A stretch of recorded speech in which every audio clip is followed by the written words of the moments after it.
Hello दोस्तों, welcome to my YouTube channel a knowledge dice.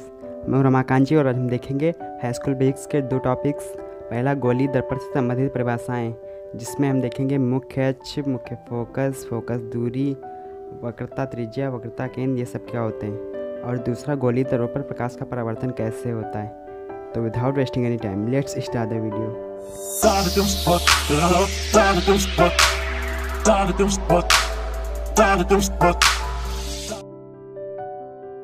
तो दोस्तों, सबसे पहले बात करते हैं गोलीय दर्पण से संबंधित परिभाषाओं की, means definition related to spherical mirror.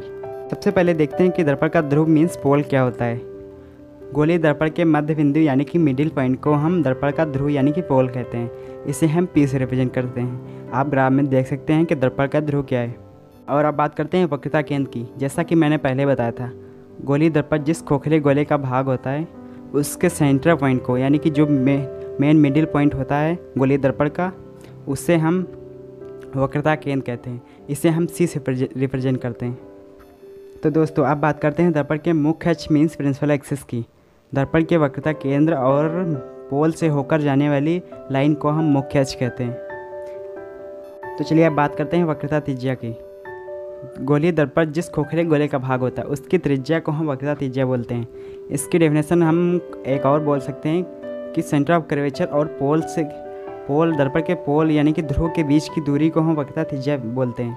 इसे हम आर से रिप्रेजेंट करते हैं। अब बात करते हैं मुख्य फोकस की। मुख्य फोकस या फोकस दर्पण के मुख्य अक्ष के समांतर आने वाली प्रकाश की किरण दर्पण से परावर्तन के पश्चात जिस बिंदु से होकर जाती है उसे हम दर्पण का मुख्य फोकस कहते हैं। इसे हम एफ से रिप्रेजेंट करते हैं। सबसे लास्ट बात करते हैं फोकस तल की। मुख्य अक्ष के परपेंडिकुलर फोकस पॉइंट पर जो लाइन ड्रॉ होती है उसे हम फोकस तल कहते हैं। दर्पण ग्राफ में F1 और F2 दर्पण का मुख्य फोकस तल है। तो नेक्स्ट टॉपिक इज गोलीय दर्पण पर प्रकाश का परावर्तन कैसे होता है। तो सबसे पहले देखते हैं अवतल दर्पण पर प्रकाश का परावर्तन कैसे होता है। उसके बाद देखेंगे उत्तल दर्पण पर प्रकाश का परावर्तन कैसे होता है। तो गोलीय दर्पण चाहे कोई भी हो, अगर कोई प्रकाश की किरण मुख्य अक्ष के समांतर आती है तो हमेशा मुख्य फोकस से जाती है या जाती हुई प्रतीत होती है। तो आइए देखते हैं अवतल दर्पण में प्रकाश का परावर्तन कैसे होता है। एक किरण जो मुख्य अक्ष के समांतर आ रही है वो टकराने के बाद, जैसा कि मैंने बताया, मुख्य फोकस से होकर जाती है। तो हमने परावर्तन के नियम में पढ़ा था कि आपतित किरण और परावर्तित किरण और अभिलंब तीनों एक ही तल में होते हैं। तो चलिए इसमें नॉर्मल खींचते हैं और ये देखते हैं आपतित किरण कौन सी है और परावर्तित किरण कौन सी है। तो जो किरण मुख्य अक्ष के समांतर आ रही है वो आपतित किरण है और टकराने के बाद जो मुख्य फोकस से होकर जा रही है वो परावर्तित किरण है।